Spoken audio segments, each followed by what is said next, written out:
Now, how do you save Google Chrome website for offline use on your iPad? Let me show you how you can do this. But if you're new on the Foxtecc channel, most definitely subscribe and you will not miss anything important. So you just go to the Google Chrome, you can open up any website, obviously, and in order to save it for offline, we need to tap on the share icon right there.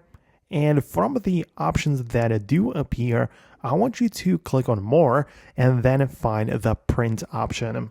So we're going to tap on print. Obviously, we're not going to physically print it out, but you can see the pages get selected. Everything just gets shown up right here.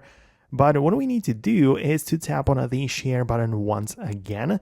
And then you can see that the website has been turned into a PDF document.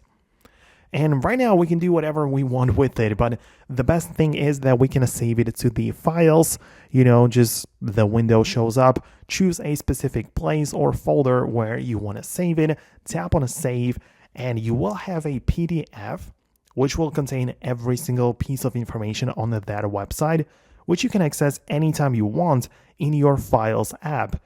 And that's because it's basically a PDF of that particular web. So it works fine. You can just return back to it anytime you want, and obviously without any internet connection. So let me know in the comments below if it worked for you. Obviously, there are more ways how you can do this, but I'm showing you the quickest one without any third-party software. So let me know what you think below. Thanks a lot for watching, and I'll see you later in the future tutorials as well.